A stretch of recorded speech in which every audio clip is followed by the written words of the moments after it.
Bueno, pues aquí en Radio Ya, en Somos Libro, tenemos a nuestro invitado de hoy, que va a ser un mano a mano con él, que es Jesús Trillo Figueroa. Buenas tardes, Jesús, ¿cómo estás? Buenas tardes, Humberto. Muy bien, gracias.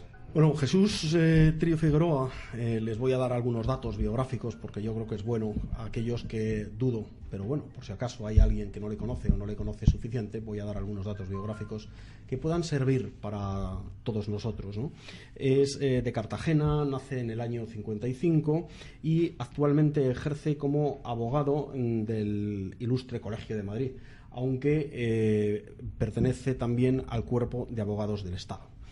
Es autor de numerosos artículos, estudios y libros sobre temas no solo jurídicos, sino de diversas materias como el arte, la cultura y el pensamiento político. Entre ellos destacan el fundamentalismo islámico, la ideología invisible, una revolución silenciosa, una tentación totalitaria, que era la educación para la ciudadanía, la ideología de género y en el año 2010 sacó una novela para plasmar de alguna manera sus pensamientos titulada El Apocalipsis Oculto.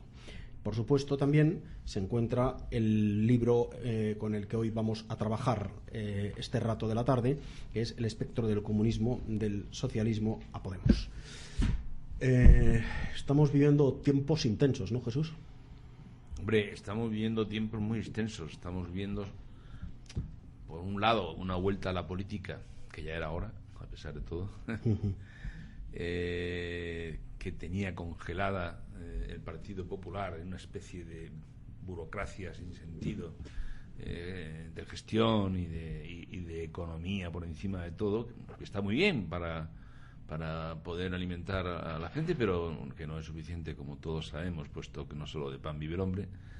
Y por otro lado, pues efectivamente estamos en un momento muy importante en la medida en que asistimos a una situación muy extraña de connivencia total en una formación de un nuevo frente. Yo no sé si es un frente popular, porque no es un frente exactamente de izquierdas, ¿no?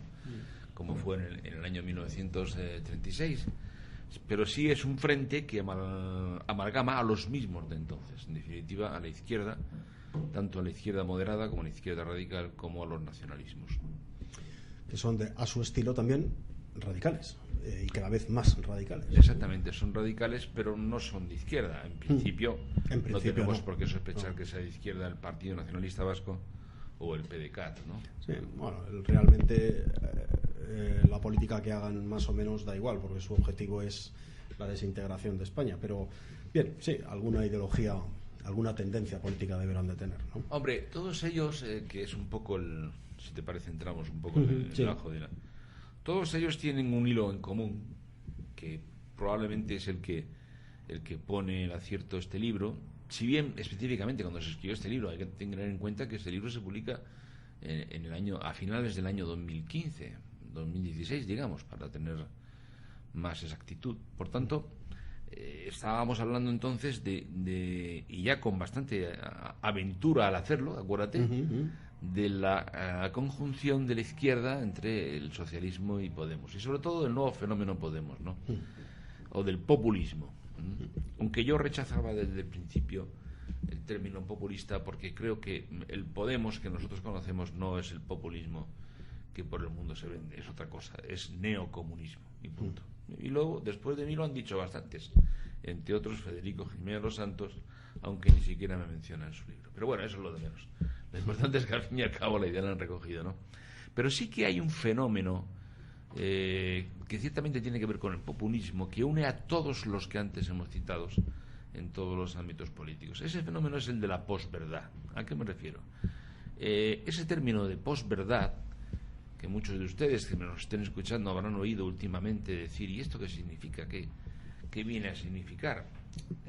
Hombre, hay un primer significado clarísimo, es decir que es verdad lo que es mentira, pero en fin, eso es una cosa muy simple. En concreto, el diccionario de Oxford del año 2010, que es por primera vez se pronuncia esta expresión post-truth en inglés de una manera más seria, lo define de la forma siguiente: es un adjetivo que denota que las emociones y las creencias personales influyen más en la formación de la opinión pública que los hechos objetivos. Es decir, que la opinión pública se está formando con emociones. Vimos un momento en donde la verdad en sí, aquella que se descubre y que no se crea, la que está ahí, no tiene nada ni sirve para nada, no tiene por tanto nada que hacer. Los hechos, tal y como son, es lo de menos. Lo importante son las emociones, las creencias, la emotividad en general. Y esto sí que es el nuevo campo de batalla, este es el nuevo instrumento, el nuevo medio que está utilizando la política, si queremos llamarla populista, como queramos, pero esa sí que es lo que une transversalmente, como dicen ahora, a todos los que hemos dicho antes, ¿no? Entonces, ¿tú crees, como he dicho en el editorial, que estamos ante el final de la socialdemocracia? ¿Estamos entrando en otra era distinta, pero ya no es socialdemocracia? Totalmente, nada que ver. Es decir, la socialdemocracia nace en el año 1955, por poner una fecha, más o menos cuando nací yo, ¿no? Un poquito después, el año 56, en el congreso famoso de Bad Godesberg, que es un barrio de la ciudad alemana de Bonn, entonces capital de la República Federal Alemana, a raíz del congreso extraordinario que montó el SPD, liderado por Willy Brandt en aquel momento.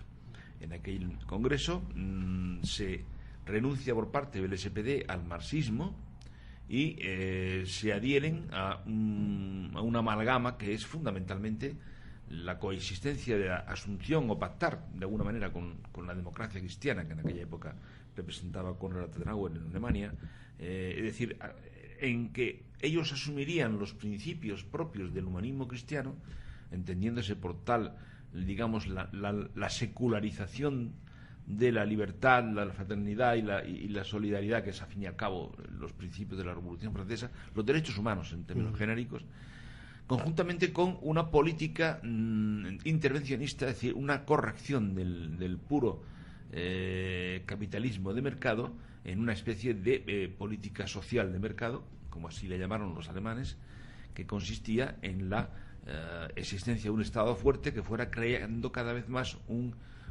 estado del bienestar con impuestos fuertes, con garantías de pensiones, con prestaciones sociales, etcétera. Es decir, es esa conjunción y ese pacto el que hace que ellos empiecen a hablar de que ya ha desaparecido la lucha de clases, porque ya existe en Europa, o va a existir, una nueva clase única, que es la clase media. Es la política de clases medias, es la política moderada, es la política, digamos, un poquito del centro, ¿no? Eso es lo que representa la socialdemocracia en su mejor versión, ¿no? Es verdad que hubo también una versión de la socialdemocracia un tanto más radical, que ya empezaba a derivar a otros temas que no eran propiamente políticos, sino culturales y de carácter moral, como fue el caso de la democracia, de la socialdemocracia sueca o del norte de Europa, también danesa, que empezó a bajar hacia abajo, pero en realidad esa socialdemocracia muere con la caída del muro de Berlín. ¿Por qué? Porque la caída del muro de Berlín parece que hace desaparecer las grandes ideologías, ¿no? Sin embargo, después, ¿qué pasa? Pasa que la vida continúa, que la historia continúa, y que aquí eso del fin de la historia que pensaba Hegel o su alumno Fukuyama en los tiempos actuales no existe, ¿no? Entonces, ¿qué pasa? Llega la caída de las Torres Gemelas, lleva la crisis del 2008, que llega todo lo que ha llegado, y la realidad nos pone de nuevo ante una nueva situación. Mientras tanto, la política del estado de bienestar la ha asumido la derecha. La derecha ha gestionado el estado de bienestar por medio de una pura tecnocracia, una pura burocracia, como ha sucedido en España. De tal manera que la socialdemocracia se ha quedado vacía de mensaje ideológico. La izquierda necesita ideales, necesita objetivos a cumplir, y si son utópicos mejor. Necesita una nueva utopía y no la tiene. Y con Zapatero encuentra un radicalismo en los movimientos post-socialistas, que ya decía el francés Alain Touraine, y que se agrupan en torno a reclamaciones parciales, como el feminismo, como el ecologismo radical, como etcétera. Todo esto que dan lugar a los nuevos movimientos sociales, etcétera. Todo esto al final es lo que Zapatero recoge, unido a una perversión española, que es la vuelta a la guerra civil, ¿no? Y la resurrección de los rojos y los azules en base a la memoria histórica. Bueno, ese conjunto de cosas pasan a desplazar lo que realmente era aquella socialdemocracia de clases medias. Y ¿Tú crees, Jesús, que esto, que lo hemos analizado desde el punto de vista español, está sucediendo en Europa y que de alguna manera esta evolución de la sociedad va en contra de lo que Europa en sí mismo pretende seguir manteniendo, esa sociedad del bienestar? Y cuando digo Europa me refiero a Bruselas, vamos. Sí, yo creo que esto no va en contra de Bruselas. Bruselas es un aparato burocrático que no tiene alma, que probablemente asume lo que le echen, es decir, que no cree en nada. Bruselas representa una Europa que renunció a sus orígenes, pero ya no porque renunció al cristianismo como uno de los orígenes que le iba a determinar una cierta forma de comprender la ética y la vida en general, sino también porque renunció al derecho romano, a la puridad del imperio de la ley, y también renunció al pensamiento realista y a la filosofía racional de Grecia, ¿no? Por tanto, Europa yo creo que no es más que un entramado burocrático que funciona en Bruselas, que admite cualquier cosa ideológica a su lado. Esta nueva izquierda radical que ya lo has comentado tú mismo, ¿no?, que es hija del zapaterismo, que la percepción que tenemos muchos de los españoles es que Rajoy la asume con toda naturalidad también, porque de todo lo que es ese cambio, digamos, de los temas sociales no toca una coma, desde la ley de memoria histórica, por ejemplo, hasta el aborto, el matrimonio homosexual, etcétera, etcétera, todas estas leyes que saca él, que saca Zapatero, y que Rajoy no toca una coma, y que viene ahora Pedro Sánchez y que lo vuelve a asumir, quizás presionado también por la sombra de Podemos, porque Podemos pide más a esto. Esto es parte de la comida del terreno que está haciendo Podemos hacia el PSOE. Bueno, yo creo que hay que reconocer que en esa especie de lucha por la izquierda radical que se estaba produciendo ha habido un freno.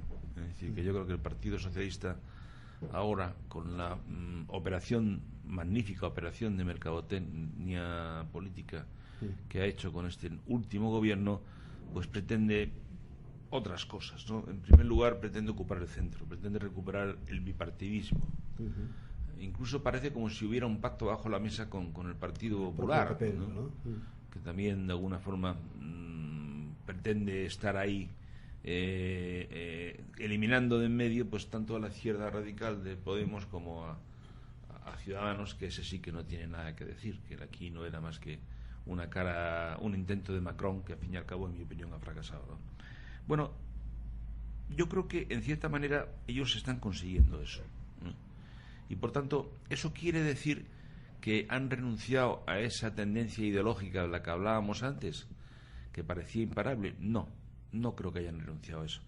Lo que yo creo es que este gobierno se caracteriza por tres cosas fundamentalmente. En primer lugar, una presentación comunicativa magnífica, un marketing político muy amable, muy eficazmente realizado, con un acierto sin duda alguna, tanto seas de derechas como de izquierdas, que es el hecho de buscar en la sociedad civil y hacer revivir la política desde la sociedad, con gente de esa sociedad civil valiosa.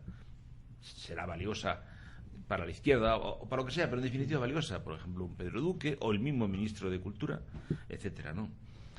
Eso es por un lado. Y por otro lado, yo creo que se alimenta de los mismos elementos ideológicos radicales que se alimentaba Zapatero, que son fundamentalmente el feminismo radical y la ideología de género por un lado, y el ecologismo radical por otro.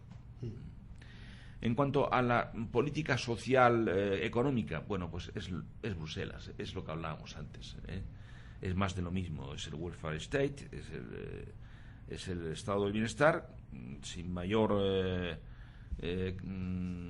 definición que lo que la gente pida y se pueda dar dentro de los márgenes de la capacidad fiscal y voracidad fiscal de un Estado y la posibilidad de dar prestaciones según el dinero que haya, que es todo lo que hay. Eso no... Sí, al final todo se reduce a dinero.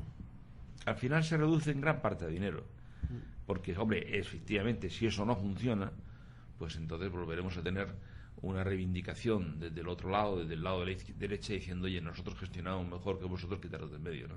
Cosa que ha sucedido ya 2 veces en España. Lo que sucede es que el Partido Popular, aún en esa historia ha ido perdiendo terreno, porque no olvidemos una cosa, que el Partido Popular ha incurrido en algo que en mi opinión es muy grave, y es que ha dejado de hacer política. Pero cuando digo dejado de hacer política, empiezo por la primera prioridad de la política. No nos olvidemos que el primer tratado de la política lo escribió Aristóteles, y el tratado comenzaba diciendo: esto es una continuidad de la ética. La política es una continuidad de la ética en el ámbito de la vida social. Por lo tanto, lo primero que el Partido Popular debería de mirarse es el tema de la ética, de la decencia, que es lo que han perdido. Porque eso es un escándalo de corrupción todos los días. Y o se regenera eso, o se cambia eso, o sale alguien con una bandera diciendo la verdad, o es muy difícil que siga habiendo una renovación del PP, ¿no? Bueno, pero los del PP dicen que estamos hablando de cosas de hace 15 años, que ahora no hay corrupción en el PP. Hombre, efectivamente, yo espero que no haya ahora corrupción en el PP, pero las personas que están ahí son las que protagonizaban o acompañaban a los protagonistas de hace 15 años, ¿no? Los que estaban allí, efectivamente. Esto, a diferencia del comunismo clásico, el nuevo comunismo que se presenta, que es pragmático y que huye además de la mística ideológica general, ¿no?, que proponía ese comunismo antiguo, ¿no?,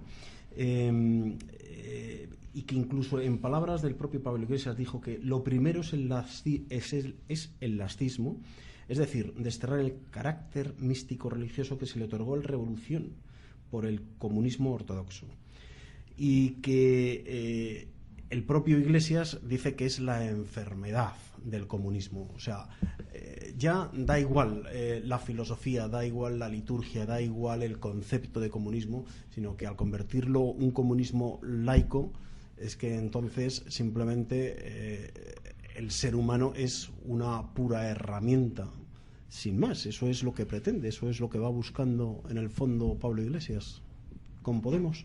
O sea, utilizar el pragmatismo utilitario de las personas para alcanzar el poder, ¿no?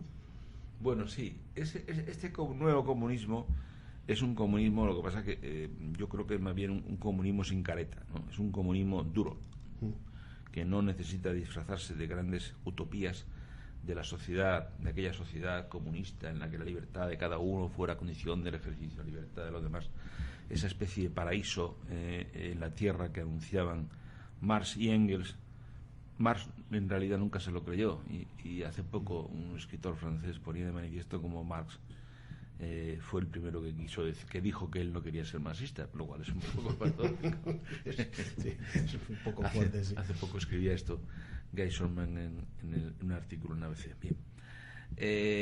Pero ese comunismo es un comunismo radical, en el sentido de que toma lo que en el fondo es el comunismo. Es decir, vamos a ver, el marxismo supone en el mundo de la evolución del pensamiento pues la culminación de ese proceso de humanismo secularizado, de manera radical, anti-ateo, por así decirlo, que inicia Feuerbach. Feuerbach dice, Dios es un invento del hombre. En realidad lo que el hombre considera a Dios no es más que el hombre, es decir, Dios es el hombre para el hombre.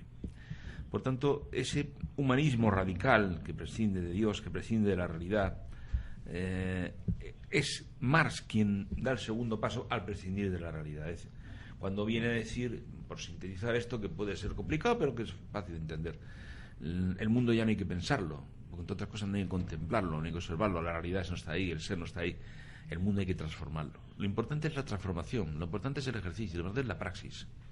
Luego ese pragmatismo que tú decías no es más que aplicación del marxismo práctico. Él sabe de lo que está hablando. Sí, claro. Iglesias sabe perfectamente de lo que está hablando. No estamos hablando, y Errejón más, es decir, estamos hablando de profesores de universidad, más o menos buenos profesores, pero en definitiva que saben de lo que están hablando, ¿no?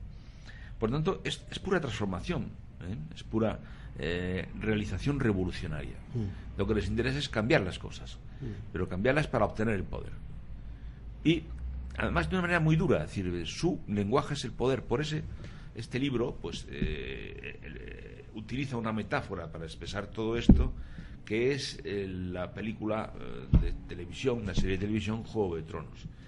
Juego de Tronos es una versión, digamos, contrapunto de la historia de El Señor de los Anillos, en una especie de nueva versión en la que, a diferencia del Señor de los Anillos, inspirada en una concepción de la política y de la vida cristiana, pues esta es una visión radical de poder por el poder, maquiavélica, en donde el gran nuevo profeta de esa concepción de la política es un nazi, es un profesor nazi, es Carl Schmitt, que digo que es nazi porque perteneció al Partido Nacional Socialista, ¿no? Es que posteriormente fue muy alabado en muchos sitios, ¿no? Todo lo que se quiera, pero es nazi, y cuya esencia de la política para él consistía en que la política debe buscar su auténtico contenido fundamental que le diferencia de cualquier otra ciencia, así como por ejemplo, en fin, la economía se manifiesta entre recursos escasos y alternativos. Bueno, en la política lo esencial es el amigo-enemigo, el antagonismo, la disputa. El poder se lucha contra el enemigo. Por eso el gran esfuerzo que están haciendo es constituir, como decía Laclau, que es uno de los profetas, un argentino, un experto en retórica, un auténtico charlatán moderno, que ha escrito La razón populista. Pues por eso de lo que se trata es de construir un nuevo pueblo, retóricamente hablando, llenando el vacío de lo que no había, la gente, un nuevo pueblo que se construye ¿sobre qué? Sobre la identificación frente a otro. ¿La gente frente a qué? Frente a la casta. Esta es clásicamente la estructura de la política smithiana, que le encanta a Errejón y a Pablo Iglesias y a los guionistas de Juego de Tronos. Esta es básicamente lo que se explica en este libro, ¿no? ¿Tú crees que los dirigentes de Podemos se creen lo que dicen o realmente saben que es la máquina que engrasa su capacidad de poder? Porque la prueba está en que luego, a la hora de hacer sus vidas particulares, no sé, ¿no? Es un contraste fuerte, ¿no? De lo que dicen a cómo viven. Bueno, ellos nunca han dicho que haya que vivir mal, Este no es el comunismo de los años de la preguerra, ni el comunismo de la Unión Soviética. No lo han dicho, Jesús, perdón. Ni lo han dicho ni lo han predicado. Pero han criticado todo eso. No, ellos han criticado a los políticos que viven en las afueras. Ellos siguen criticando, ellos siguen creyendo en la lucha de clases, ellos siguen siendo los portadores de los excluidos, de la gente, tal.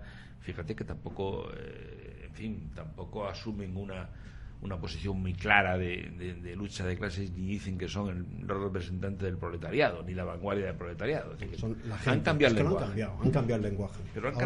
Pero cuando ellos cambian el lenguaje, cambian las cosas. Porque para ellos definir las cosas es renombrarlas. Lo dice claramente Rejón. En definitiva, es un poco esa visión iba a decir Heidegger, ¿no? Pero vamos, es decir, las cosas, los entes son para el hombre, en definitiva, en razón del hombre. El hombre los designa, le da sentido nombrándolos mediante el lenguaje. Por tanto, aquí, y por tanto, cada cual tiene su relato, de alguna forma. Ellos tienen su relato. Y en ese relato, que yo sepa, no es esencial, insisto, el tema de el contraste ese que tú estás yendo hacia el tema del chalet famoso, ¿no? Bueno, lo que sí que recuerda el chalet es a las dachas de la Unión Soviética. Es coherente tampoco. No veo gran diferencia. Lo que pasa es que quizás hay que reconocer que tiene bastante más gusto, mejor gusto Irene Montero, que no los horteras aquellos soviéticos que tenían una decoración horrible y eran unos sitios horrorosos, ¿no?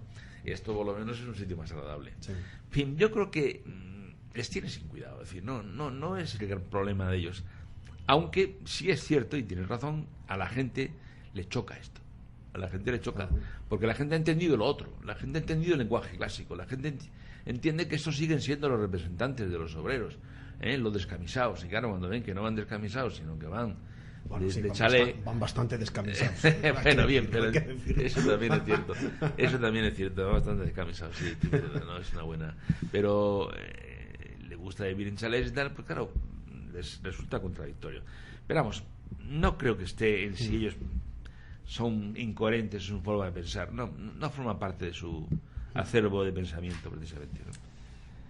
Hay una frase aquí en el libro que dice el poder de la política sobre las leyes y las instituciones en oposición a la idea de la ciudad o la república como gobierno de la ley. Esta frase, que es una frase que hay que leer 2 veces y despacio, a mí me da esa sensación de que tiene mucho que ver precisamente con esta conquista, ¿no? Y la conquista del poder, y además de mantenerlo, como decía yo en el editorial, ¿no? O sea, y esa conquista que entra en competencia con el PSOE, están luchando por ello. Y cuando el poder de la política sobre las leyes, o sea, es que lo que tú me estás diciendo es que las leyes tienen que estar al servicio de la política. O sea, a mí eso me parece perverso, ¿no? Sí, esa frase la repite Pablo Iglesias una y otra vez en los libros que escribe, ¿no? Sí. Todos ellos, vamos, por lo menos en todos los libros, antes y después de su famoso elección en las elecciones europeas del año 2014, ¿no? Sí. Sí. Bueno, pues es en definitiva que él sigue una tradición política, él se remonta a personajes como Rousseau, Maquiavelo y fundamentalmente personajes de la Revolución Francesa, no precisamente muy digamos citables, para decir que él no cree en el imperio de la ley, él no cree en el Estado y en la actuación de la política sometida al derecho y a la ley, sino al contrario. Él cree en que es la política quien manda sobre la ley, quien impone la voluntad del soberano. Llega a decir en una de sus citas, la voluntad del soberano debe ser la voluntad de la ley, como bien escribieron los juristas del Tercer Reich. Esto es textual. Sí. No es que es así. Me estoy refiriendo a los juristas de Adolf Hitler. Eso lo escribe Pablo Iglesias, no está en la cita, está en el libro y está en sus libros. En concreto no recuerdo ahora en cuál de sus libros, esperamos. Por tanto, esto es un punto muy importante ahora, a los efectos de su contraste con el Partido Socialista. Porque claro, nosotros tenemos una cuestión entre manos muy, muy importante, y es, en realidad, el tema de Cataluña se resuelve con el Estado de Derecho o nos pasamos por las narices el Estado de Derecho, que es lo que postula Pablo Iglesias. Claro. Porque el Estado de Derecho no es más que aquel en el que el poder está sometido a la ley, que es lo que él rechaza en todos sus libros. Entonces, el Partido Socialista va a entrar en esta especie de superación radical del Estado de Derecho por una nueva concepción del derecho que es producto de la decisión del soberano, en términos de Carl Schmitt. Bueno, si esta es la última versión, nos encontramos ante un nuevo decisionismo que puede dar lugar, pues por supuesto que sí, a la separación de una parte del territorio español.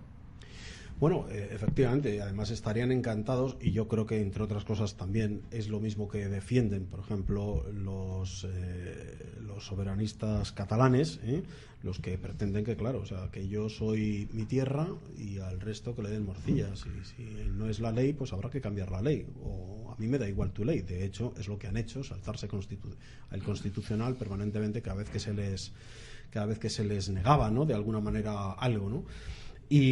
Hombre, ellos tienen otro principio de legitimidad. Es decir, el principio de legitimidad propio de Podemos, de esa versión radical del derecho, smithiana, llamámosle así, está en el poder, simplemente en el poder, en la decisión.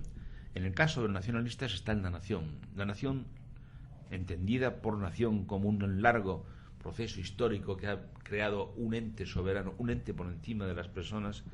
Es el ente soberano que decide la ley en cada momento. Pero esa nación es Cataluña, no es España. Ya. Es decir, el principio de legitimidad es distinto. ¿Me explico? Sí, yo lo entiendo, por lo menos.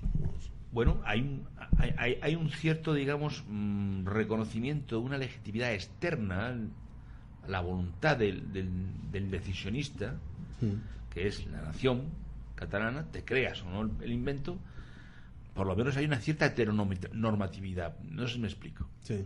Es decir, es más duro lo de los podemidas que lo de los catalanes, de alguna manera. Aunque yo no creo en ese tipo de naciones, yo no creo que la nación sea un ente independiente. Yo creo que la nación no es más que el conjunto de las personas que forman un proyecto de vida en común y se acabó. Es un plebiscito vegaño, como decía Renan, y se acabó. El problema es que le hemos dado naturaleza objetiva a la nación y hemos dicho que lo que reúne una historia, una cultura, una religión, un idioma, etcétera, es un ente que está por encima de la sociedad y de cada uno de nosotros. Eso es falso. Como bien demuestran los Estados Unidos, la nación más fuerte del mundo, en donde ni tienen ni historia común, ni lengua común, ni religión común, ni cultura común. Es decir, tienen sencillamente una voluntad de vivir en común conjuntamente. Sí, bueno, lo que pasa que precisamente a lo mejor yo entiendo lo que dices, pero precisamente porque es que no tienen historia en común ni nada en común, nada más les puede aunar una voluntad y por eso se puede entender esa voluntad manifestada del derecho, que es la Constitución. Voluntad manifestada del derecho, que es la Constitución de los Estados Unidos, que nadie la mueve. Que nadie la mueve ni se atreve. Como debería de ser aquí. Claro. Como debería de ser aquí. Lo que pasa es que, claro, aquí llegamos y lo primero que decimos es que esa señora Batet, lo único que le oí decir otro día, no, es que hay que modificar urgentemente la Constitución. Sí, muy bien, y dígame en qué. ¿En qué? ¿Y con quién? ¿O cómo? ¿Y con quién? ¿Y en qué sentido? ¿No? Bueno, decía también esta mujer, decía también que bueno, que habría que plantearse ese cambio desde este punto de partida. ¿Desde qué punto de partida? ¿Desde cómo estamos ahora? ¿O de cómo tendríamos que haber estado hace 10 años o 20? ¿No? No sé, ¿no? A mí me parece que es el manejo, ¿no? El manejo de las palabras y de los deseos, más que otra cosa, que has dicho tú antes, que es importante. La leo otra vez mejor y así queda más clara para todo el mundo. Que dice, así dice, el poder de la política. Yo soy partidario, dice. Yo soy partidario. Sí, aquí es que yo en mi dice, está como la tradición. ¿no? Yo soy partidario, soy de que el poder sobre la política, sobre las leyes y las instituciones en oposición a la idea de la ciudad o la república como gobierno de la ley. Efectivamente. Es decir, yo soy partidario de aquellos que consideran el poder el poder sobre las leyes y sobre de no de aquellos que consideran todo lo contrario, ¿no? La política sobre las leyes y las instituciones en oposición a la idea de la ciudad o la república como gobierno de la ley. Bueno, pues claro, esto parece una tontería, pero fíjate que se pone de manifiesto en una cosa muy concreta que va a entender todo el mundo. Por ejemplo, cuando se dice, no, es que vamos a darles, negociando, vamos a darles vamos a legalizar aquellas partes del estatuto que el Tribunal Constitucional declaró inconstitucional. Pero ¿cómo? Bueno, ¿cómo es posible? Usted, entonces, ¿en qué cree? Pues cree en eso. En el poder. En el poder político. En el poder político. ¿Qué me interesa ahora? Ley. ¿Qué me interesa ahora? Pues esto, cambio la ley. Cambio la ley, pero aunque sea inconstitucional. Si ya le ha dicho el Tribunal Constitucional, es igual. Mira, en el libro, en la página 61, hay otra frase de Iglesias, que dice así, dice, el derecho no es más que la voluntad racionalizada del soberano, como demostraron precisamente los juristas del Tercer Reich con Smith a la cabeza, al asumir como fuente primaria del derecho el mandato del Führer. Claro. Y hacer así permanente el estado de excepción. Esta es la verdadera política que el cine a veces nos permite ver. Claro, es la más pura expresión dura del decisionismo jurídico y del decisionismo político de Carl Schmitt, es decir, que es lo que inspiró las leyes de Nuremberg de 1935, la solución final, etcétera, etcétera.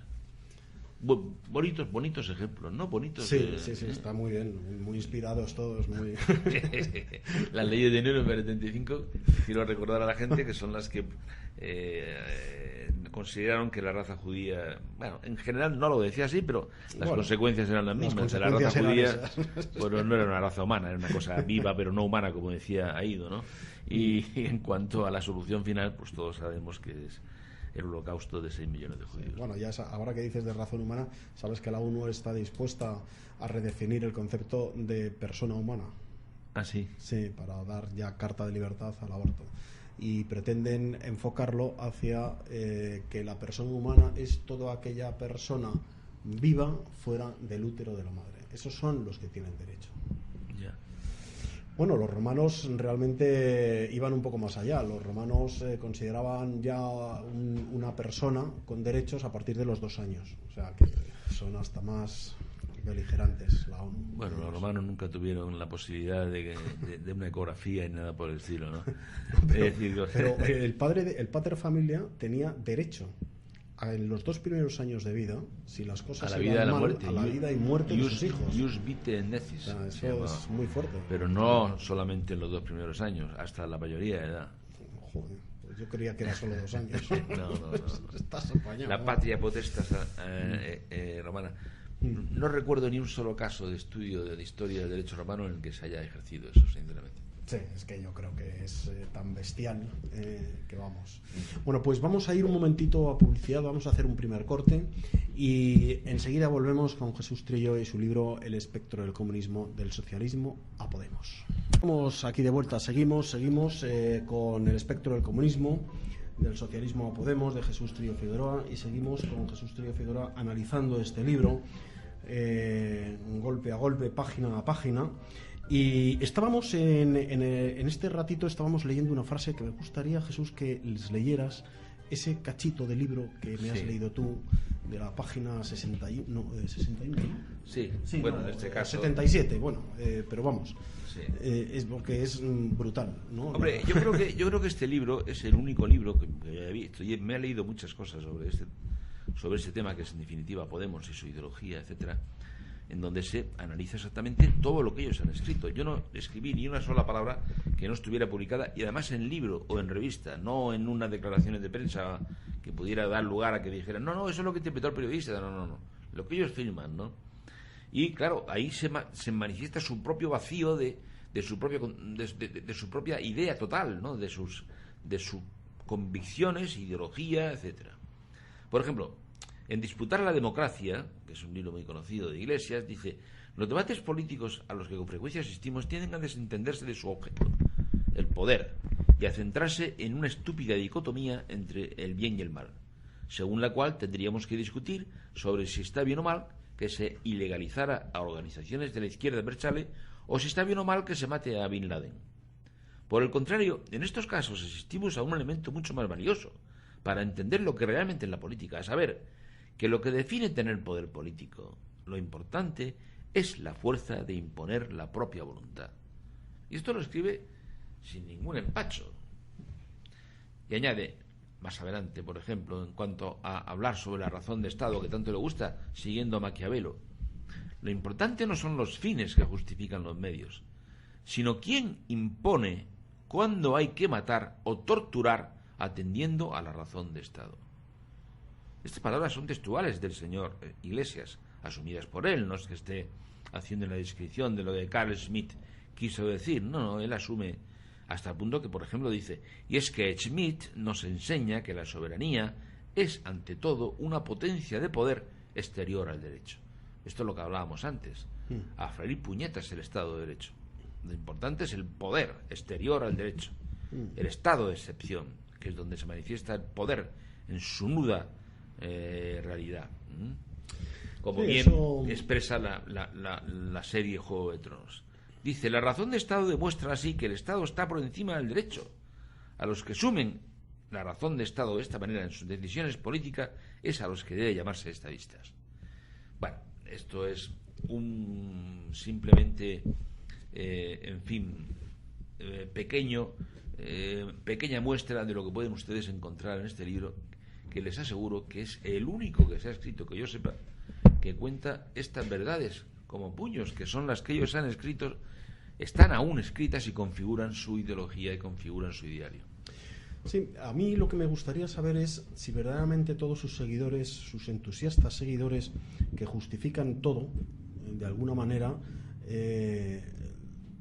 se han llegado a leer algo de esto, y si se lo han llegado a leer, si no les da miedo. Yo creo que no. Por desgracia vivimos en un mundo donde la gente lee muy poquito. Estos, por otro lado, en ese sentido han escrito demasiado. Sí. Hay que reconocer que escribieron un libro sobre precisamente el de Juego de Tronos, que es el que más utilizo yo. Es que es divertido, que es un libro bien escrito y divertido.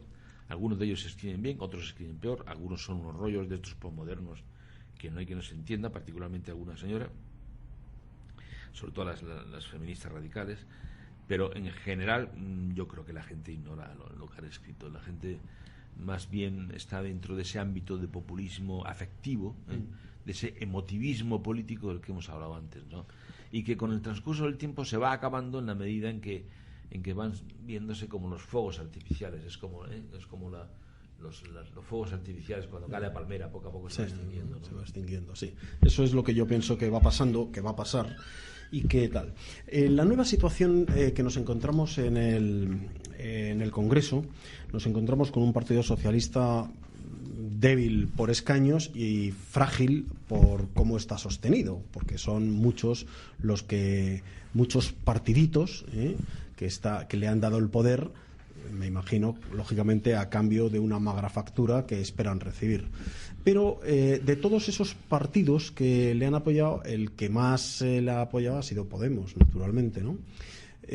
Sin embargo, nos encontramos con que un PP que podría hacer una revancha importante y podría bloquear mucho, se le está viendo en algunos aspectos muy blandito. No entiendo. Yo, cuando has comentado antes de esto que podría ser incluso un acuerdo entre PP y PSOE para recuperar el bipartidismo, yo esto lo había pensado, pero nunca lo había dicho en alto, para que no me llamaran conspiracionista. Pero es que yo creo que se sostiene perfectamente, vamos, en esto, ¿no? Hombre, a ver, yo sí, no entremos en teorías de la conspiración, que luego nos llaman conspiranoicos, entonces ya entramos en... No, pero sí que parece, evidentemente, que el resultado es el que es. El resultado es una especie de fortalecimiento del bipartidismo, al menos por parte del Partido Socialista, ¿no? Ya no sé si por parte del Partido Popular. El Partido Popular está ahora en un trance de, si lo hace bien, si renueva realmente su partido, si regenera el partido, si le da una refundación ideológica y entran en un debate ideológico y no en un puro debate de personas, que es en lo que se está entrando, por desgracia, pues el Partido Popular volverá a recuperar el espacio del centro-derecha español. Si no, yo creo que es algo que tiende a desaparecer. Es decir, por lo tanto, no lo sé. Desde luego hay una cosa que está clara, es decir, la actitud, en mi opinión, más definitoria de todo el mandato de Rajoy en relación a la oposición que ha hecho en el Parlamento es simplemente indolencia. Indolentemente le han colado todo, desde las leyes de ideología de género hasta las de la memoria histórica. Lo decía bien en un artículo hace unos días Alfonso Usía: con indolencia le han ido a usted colando todo, pero todo. Claro, esa indolencia procede del personaje que lo dirigía. Ahora ha desaparecido, o parece que va a desaparecer. Si la continuidad de Rajoy es más de lo mismo, pues seguiremos igual. Con lo cual se terminarán diluyendo. Es que la sensación que tengo yo es que esta reforma, y quiero poner comillas, muchas comillas a la palabra de reforma del Partido Popular, es puro escaparatismo. Yo le llamo... Nada más se debate de personas. Yo más bien le llamo renovación, ¿no? Renovación de personas. Renovación lo importante son las ideas, ¿no? Renovación es una palabra que viene del latín renovatio y que significa volver las cosas a su estado original, que han sido interrumpidas para volver a dar algo nuevo. Esta es más o menos la traducción más exacta de ello, ¿no? Lo que sería refundar. No es exactamente refundar, ya hubo una fundación, hubo una refundación, ahora es renovar. Y desde luego tampoco es reconstruir, como dice José María Aznar, porque reconstruir lo que está derribado, y esto aún no está derribado, es decir, sencillamente tiene un problema de regeneración, de tal, de cual, igual. Bien. Yo lo que creo es que tienen una gran oportunidad y que pueden hacer una auténtica renovación, y que esa renovación empieza por, como te decía antes, pues por recuperar la decencia, continúa por abrir el partido, no convertirse en un búnker como actualmente hay. Y por cierto, ya las normas de reglamento para el próximo congreso que han dado es la bunkerización total, ¿no? Pero en fin, hombre, se puede intentar, yo qué sé. Y finalmente, desde luego, el que vaya con la bandera de reabrir el debate ideológico, pues será el que tenga razón y el que se lleve el gato al agua. Pero me da la impresión de que esa bandera no la va a sostener nadie, porque va a impedir que alguien pueda presentarse para poder sostener esa bandera. Claro. Bueno, pero en fin, a ver qué pasa, ¿no? A ver qué pasa. Dice que la identidad propia se define por oposición al otro, que esto lo hemos dicho al principio también, hemos hablado de esto. Sí, esto es muy del juego del antagonismo, del juego del amigo-enemigo, claro. Sí, efectivamente. Y ahí es donde, y es el ganar o morir, ¿no? Esa frase que no admite tintas medias, ¿no? O sea, exactamente. O gano o muero, no me quedo. Y bueno, de momento se está quedando bastante entre medias, ¿no? No, y eso es lo que define que el enemigo es posicional, ¿no? Tampoco hay un acérrimo enemigo esencial, que es siempre enemigo, ¿no? Es posicional, como bien dice Errejón. El Juego de Tronos lo demuestra bien. A veces el enemigo pues está en los Lannister, a veces el enemigo está en los Stark, a veces el enemigo son los dragones, en fin, va cambiando de posiciones según el poder. Sí, de hecho, por ejemplo, ahora que ya no está el gobierno de Rajoy, está ahora me imagino que la artillería empezará a girar hacia el PSOE, porque ya claro, depende, ahora mismo depende. Lo que dice que es posición. Es guerra de posiciones. La expresión guerra de posiciones le gustaba mucho utilizarla a Antonio Gramsci, el gran ideólogo comunista de ellos, porque ellos son no tanto comunistas, lo son de todo, ¿no? Pero Pablo Iglesias es más leninista, pero Errejón es muy admirador de Gramsci, ¿no? Entonces decíamos aquí eso, ¿no? Que dice que decía yo antes que la identidad propia se define por oposición al otro. Se es Podemos por contraposición al sistema democrático del 78. Es como su gran enemigo, ¿no? El 78, que es la Constitución, claro, lógicamente. El tío reclama que desaparezca, que reaparezca una república, que tal, y dice y se está dentro o fuera del régimen con cursivas, con lo cual se entiende el sentido que quiere darse, y después y la democracia de partidos. Este dualismo es radical porque es el enfrentamiento decisivo o la medición de fuerzas. De esta forma, la diferencia con el otro no se define pacíficamente en un orden de convivencia democrática, sino con odio en el orden del enfrentamiento y de la guerra. A vida o muerte, ganar o morir, ¿no? O sea, es evidente que el planteamiento democrático, y vuelvo a poner comillas, del planteamiento democrático de Podemos y con la cabeza de Pablo Iglesias, no es un juego democrático, es un juego de poder. No, es un puro juego burgués liberal al que hay que quitarse de medio. Es la vieja Constitución del 68, es el régimen, es la burguesía. Y todo vale, ¿no? Y todo vale. No, por supuesto. Vamos a ver, esto, ¿por qué se llama Podemos? Se llama Podemos porque parten de una concepción del ser, en virtud de la cual el ser se construye a sí mismo, ¿no? Es decir, no existe la realidad exterior a mí que me limite. La libertad del hombre es lo que le va construyendo. La libertad es absoluta, no hay ningún límite recibido, no hay una realidad recibida, no hay nada, naturaleza previa, no hay esencias. Tú eres lo que tú quieras ser, eres libre absolutamente en un horizonte total de posibilidades, como decía el filósofo alemán Heidegger, ¿no? Bueno, pues en esa línea esto es una autonomía plena, la autonomía hasta el fondo, es decir, autonomía entendida como la actuación que es buena o mala porque es libre, y es libre porque no está sometida a ninguna heteronomía, a nada fuera de ti que te limite, ni naturaleza, ni Dios, ni mandamientos, ni nada. Es decir, todo eso implica que el hombre es un ser absolutamente poderoso. Puede, porque lo que es el ser es lo que es consecuencia de su poder. Por eso se puede, sí se puede. Podemos. Esta es un poco la explicación del radicalismo. Eso es esencialmente el radicalismo moderno, ¿no?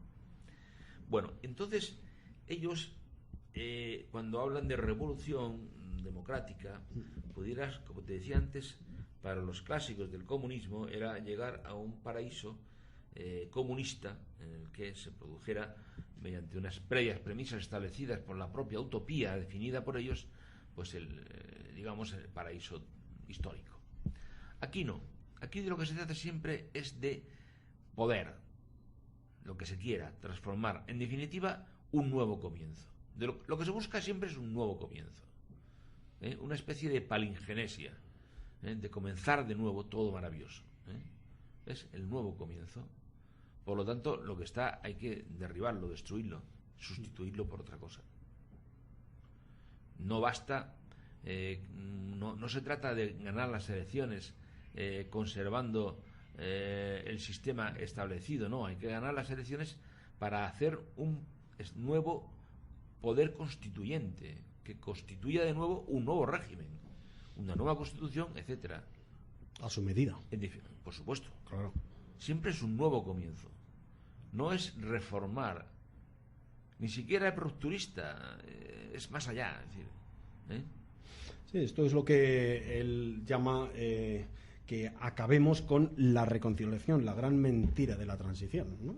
Claro, eso es lo supuesto. que él considera que es una falacia, que fue un engañabobos y que hemos estado dormidos durante 40 años. Claro, falacia en la que entró engañado el Partido Socialista e inclusive el Partido Comunista de Santiago Carrillo, ¿no?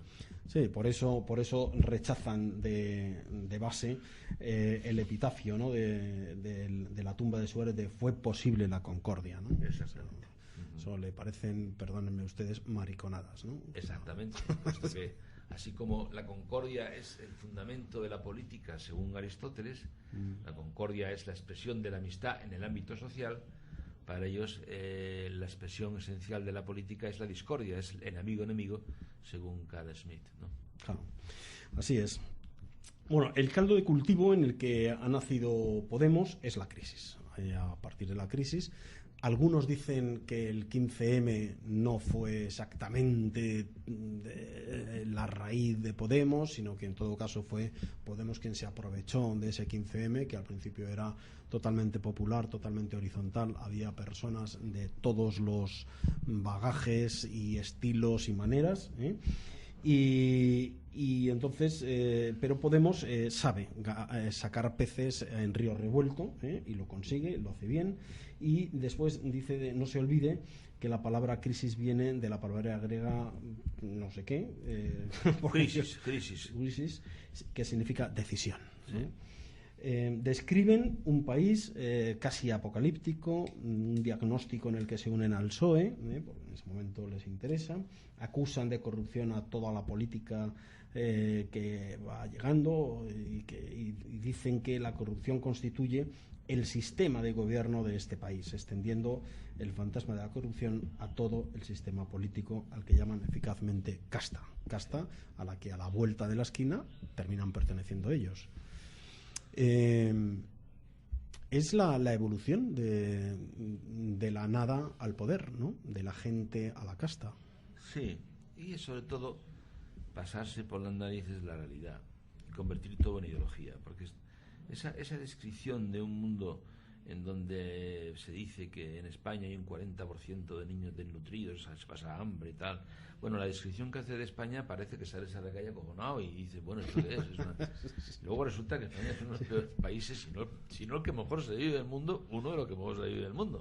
Pero en fin, la realidad, la verdad, no es la que es, sino la que queremos que sea. Es la posverdad. Estamos en el mundo de la verdad ideológica, la que conviene, la que sirve para transformar. Esa es la verdad, ¿de acuerdo? Que lo vimos anteriormente. Por tanto, la realidad les tiene sin cuidado. Ellos van a hacer su propia construcción ideológica con tal de que sirva para transformar, para la revolución, para la obtención del nuevo mundo, del comienzo, del nuevo comienzo. Del nuevo comienzo. Y en definitiva, para obtener el poder. No es otra cosa que lo que siempre de una manera como una especie de mantra se les ve en todos sus escritos. Pero Podemos, de todas formas, tendría que conseguir una trepada al poder bolivariana para llegar a conseguir cambiar todo este tema, cosa que por otro lado yo creo que la España de hoy sería imposible, ¿no? Pienso yo, vamos. ¿Te refieres, cuando dices todo este tema, te refieres a todo el sistema actual? Sí. Hombre, sí, parece, ¿no? Desde luego el sistema se ha revuelto ahora con la maniobra del Partido Socialista y lo que hablábamos antes de la hipotética reacción del Partido Popular y volver al partidismo duro, ¿no? El sistema se ha revuelto, les ha pegado una buena lección, ¿no? Está claro eso. No creo que por otro lado, si por sistema vas más allá y entiendes los poderes fácticos, mediáticos, etcétera, tampoco estén por la labor de desaparecer o autodesaparecer en brazos de Pablo Iglesias y su amada Irene, ¿no? Ni tampoco veo que España esté por suicidarse y dedicarse a una especie de Grecia, aquel suicidio que hizo Grecia con Syriza, que duró, por cierto, un año, ¿no? Yo creo que llegó ni un año, ¿no? Es decir, que sí, yo creo que al final la realidad se impone, la naturaleza se impone y la vida se abre camino, ¿no? Como dice Jurassic Park, que vuelve a estar en los carteles de cine, ¿no? Otra vez, sí. Están ahí otra vez con los dinosaurios. Exactamente. Como se llaman esos bichos. Bueno, estamos hablando también del voluntarismo, que hemos comentado antes también, que es el mayor irracionalismo político, ¿no? Ese voluntarismo, claro, en el que vale porque yo lo valgo, ¿no? ¿O no? Claro, el decisionismo llevado al límite, es decir, ya no hay una realidad exterior, ya en el mundo no hay que pensarlo, es decir, el ser no existe, por tanto suprimida la razón, pues queda la voluntad. Y en este caso esa voluntad es una voluntad de poder, una voluntad tremendamente de poder, que además no se disimula y se consiste en hacer lo que la voluntad propia quiera, como decíamos aquí antes al leer la frase de la página 61, que es digna de volver a ser repetida, al menos en su expresión final, ¿no? Es decir que a ver si está por aquí. Yo creo que era la 77, ¿no? O 78, leías en la 78. ¿Era la 78? Sí. Mejor. Estás tú mejor hoy más de cabeza que yo, porque yo mezclo los números. Bueno, vamos a ver. Sí, por el contrario, existimos un elemento mucho más valioso para entender la política, saber que lo que define tener poder político es la fuerza de imponer la propia voluntad. Esto es lo bonito, ¿eh? Imponer la propia voluntad. Y por eso el escrache está admitido, porque al final es la imposición voluntad de la gente. Claro, porque además aquí cada cual, a través de su propia voluntad, construye su propio relato, etcétera, y por tanto la legitimidad la otorga el relato, y lo importante es la legitimidad, no la legalidad. No. En eso también tiene un debate muy arduo en torno a la situación en la que se encuentra España sobre legalidad y legitimidad, etcétera. Y al final lo que vale es, pues eso, la legitimidad. ¿La legitimidad de dónde procede? Del relato, ¿no? Eso se ve muy bien en Juego de Tronos, donde en cada cual tiene su propio relato, cada cual tiene su propia legitimidad, todos enfrentados contra todos, pero no hay una legalidad común, se ha roto la legalidad común. ¿Qué es lo que a ellos les interesa? A ellos les interesa que se rompa la legalidad común. Por eso se encuentran como pez en el agua en un estado en donde se rompa la legalidad común, es decir, se rompa el consenso constitucional. Bueno, hemos hablado varias veces sobre Juego de Tronos y efectivamente la portada del libro está ilustrada, está inspirada precisamente en la idea de Juego de Tronos, en el que el anillo del Hobbit envuelve de alguna forma a Juego de Tronos, que es como una especie de contraoposición, ¿no? El Hobbit que busca al ser humano como principal garante de la continuidad, mientras que el Juego de Tronos lo que pretende es buscar el poder como continuidad del poder, claro. Y ahora ya entonces vamos, porque ya nos va quedando cada vez menos tiempo, y entonces a mí me gustaría que entonces fuésemos al meollo del asunto. Del socialismo a Podemos. ¿Tú crees que Pedro Sánchez va a tener que radicalizar determinadas posturas o como decías antes, ahora que estoy en el poder voy a irme hacia el centro de tal forma que voy suavizando mi posición? Pero se va a encontrar con un Pablo Iglesias que le va a clavar los aguijones, eso seguro. Pero yo creo... le va a llamar traidor y le va a revolver contra los otros socios. Yo creo que va a radicalizar y muchas posturas en todas aquellas materias que llamamos entre comillas sociales, que no son en realidad así, más bien culturales, éticas, etcétera, que conforman el comportamiento de las gentes y que conforman la concepción al final, por desgracia, del ser humano, y por tanto el concepto antropológico de lo que es un ser humano, ¿no? Ideología de género, vamos. Efectivamente, van a insistir en la ideología de género a tope, van a insistir en un feminismo que ya va más allá de la propia paridad, como se ve en la formación del gobierno, van a insistir en el LGBTA, en fin, todo esto, ¿no? Además de eso, también van a insistir en un ecologismo radical, van a entrar probablemente en una especie de tecnología dura, o si se quiere lo que llama el profesor de Jerusalén, Harari, el dataísmo, es decir, ya el llevar la inteligencia artificial, lo que se llama NBIC, que es nanotecnología, biotecnología, inteligencia artificial, en fin, todo eso que es el nuevo transhumanismo, también van a entrar en eso, van a entrar en todo lo que es radicalismo, que en el fondo va a suponer una cuestión muy grave, porque esto sí que es grave, es decir, que al fin y al cabo el que pasemos por mayor o menor déficit, pues sinceramente, pues sí, es una cuestión que no nos viene bien a ninguno de nuestros bolsillos, pero bueno, no se muere el ser humano por eso, ¿no? Ya buscaremos salidas, ¿no? Pero el que te pretendan cambiar a la persona humana, el que pretendan ir contra la naturaleza, el que se hayan rebelado contra la naturaleza, contra el orden natural, la biología, la ciencia y lo que realmente las cosas son, qué es lo que van a hacer, eso sí van a incidir en ello de una manera radical. Y luego en lo demás, en lo que es en materia de políticas convencionales de carácter de gestión, economía, etcétera, no van a hacer nada más que lo que le diga Europa y punto. No, es que tampoco tienen mayor margen. Lo que ha hecho el PP, solamente que probablemente lo hagan peor que el PP, que tiene mejores funcionarios que ellos. Sí, son más tecnócratas, más gente más preparada. La frase esta no es la primera vez que la digo, porque es que me parece que es una frase que define muchísimo lo que nos está sucediendo, ¿no?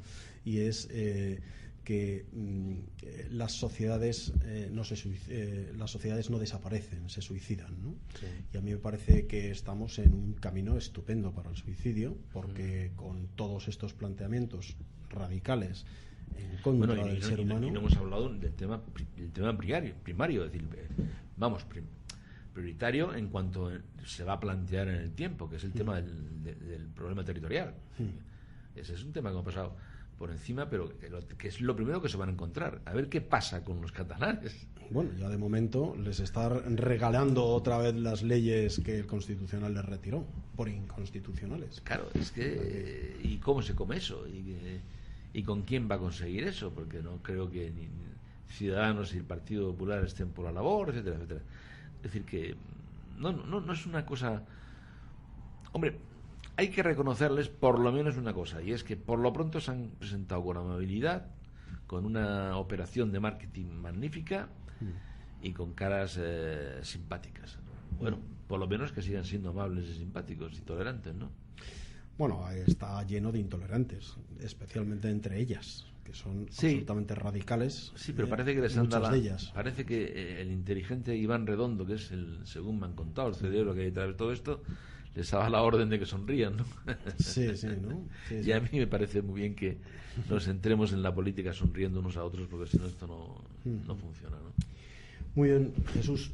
Joder, yo no sé cómo recomendar a la gente este libro. Es que es un libro necesario, porque es que incluso aunque no se hablase del Partido Socialista o no se hablase de Podemos, es un libro que tiene un condimento nutricional para el intelecto y de los tiempos que estamos viviendo, que es que me parece que es fundamental. Yo creo, decías antes, que es que se lee poco, ¿no? Y que hay gente que escribe mucho, como es el caso de Rejón o el caso de Iglesias, y tuyo también, no solamente escriben ellos, ¿no? Y a mí me parece que nos quedamos demasiado en titulares. La gente opina desde los titulares, la gente de la izquierda y de la derecha, los creyentes y no creyentes, todo el mundo opinamos desde titulares. La posverdad nos ha embargado a todos. Es cómodo llevarse por porque cuando no hay razones, pues al final lo que lo justifica todo es la emotividad de las cosas.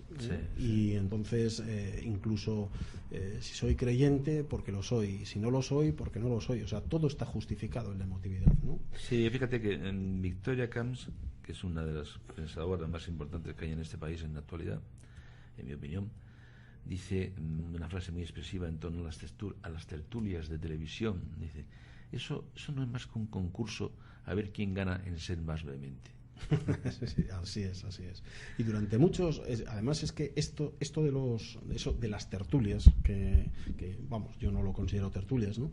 Eso de las tertulias que llevamos décadas, que se empezaron con programas más o menos tontos hasta La Sexta, y luego también tenemos hombres y mujeres y viceversa, ¿no? O sea, que es que tenemos abanico para todos, ¿no?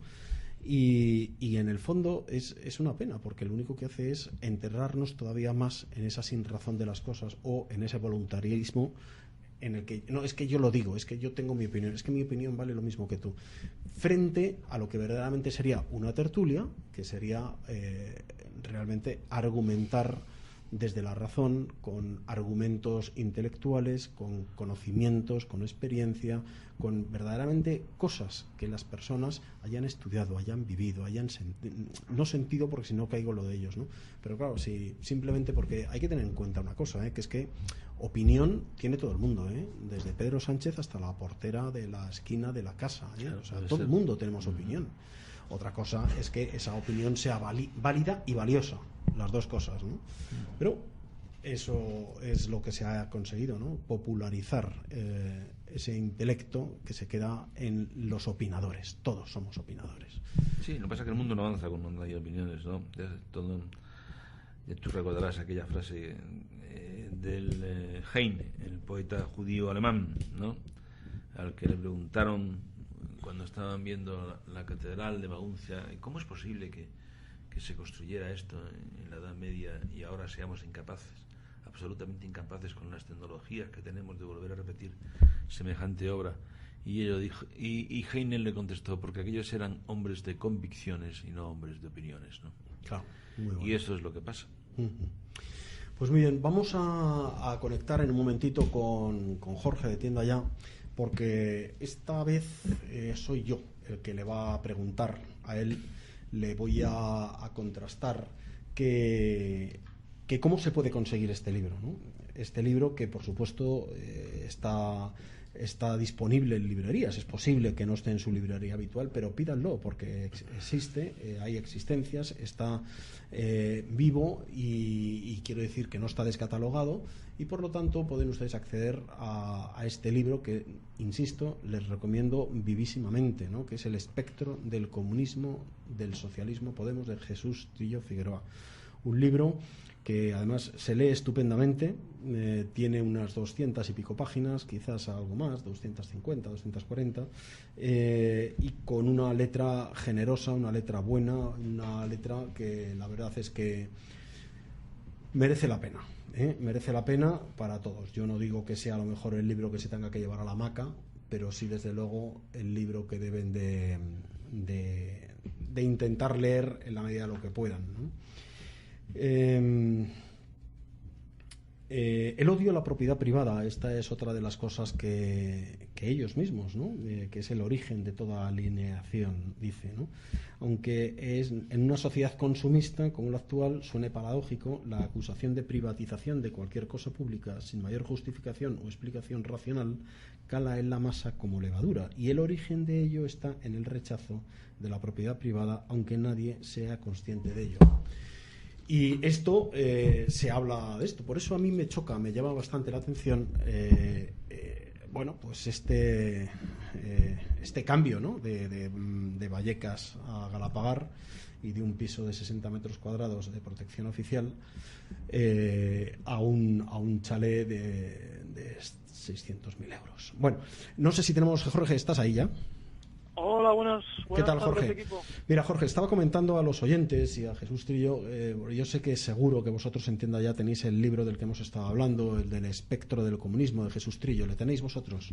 Por supuesto que le tenemos desde que salió. Desde que salió, pues entonces... Sí le tenemos. A mí me gustaría, no lo sé, si te he pillado a lo mejor demasiado así, pero me gustaría saber si de alguna forma se le podría ayudar a los oyentes a conseguir este libro de manera fácil. Sí, hombre, por supuesto que lo podemos hacer. Además, teniendo Cuéntanos. las fechas en las que estamos y estamos llegando a unos días y a unos tiempos tan así, pues sí, podríamos hacer un poquito así. Podríamos, mira, lo tenemos ahora mismo, el libro cuesta 18 euros y lo tenemos al 5% de descuento. Bueno. Con 17 euros con 10, pero podríamos hacer una promoción hasta la semana que viene, podríamos hacer hasta el día 19, Bien. para que la gente pueda adquirirlo sin ningún gasto de envío y sin ningún coste. Pues Solo los 17 euros con 10, que es lo que cuesta el libro. Muy bien, muy bien. Entonces, con el 5% de descuento y además sin portes hasta su casa hasta el día 19. Sí, eso es. Hasta el día 19 podrán ponerse en contacto conmigo por teléfono al 91 433 7328 y poder conseguirlo llamándome y pedirlo, o si no, pueden entrar en tiendaya.es y poder adquirir el libro sin ningún problema. Oye, Se puede hacer los pagos, incluso se puede hacer el pago a contrarreembolso, por transferencia, con tarjeta, por PayPal. Se puede hacer los métodos de pago que uno quiera. Esto, una cosa, vosotros hacéis los envíos por agencia, no por correos, ¿no? Sí, no, por supuesto. Una agencia se lo entregará en la puerta de casa y lo enviamos en 24 o 48 horas. Lo tendrán en casa en cualquier sitio de la península. Jorge, pues... Tarda un poquito más a Canarias, pero Baleares y península, 24 horas. Muy bien, pues Jorge, muchísimas gracias. Como siempre, un colaborador. Muchísimas gracias a vosotros y pasad muy buena tarde y un abrazo a todos los contertulios de hoy del programa. Muy bien. Y por supuesto al autor. Vale, aquí le tenemos. Pues muchísimas gracias. Hasta luego. Bueno, y nosotros casi nos toca despedirnos. Ya nos queda nada. Jesús, muchísimas gracias por haberte desplazado hasta aquí. Gracias, Humberto. Ha sido, pues como siempre, un placer hablar contigo porque se aprende muchísimo. Yo siempre lo digo al final de los programas. Yo aprendo muchísimo de los contertulios y es que es verdad, porque la gente que viene es gente con muchos conocimientos, se sabe mucho, y tú y yo que hemos tenido charlas largas y comidas estupendas y ratos de profundizar en cosas, pues la verdad yo por lo menos disfruto muchísimo de tu compañía y de tu conversación. Lo mismo te digo, encantado, Humberto.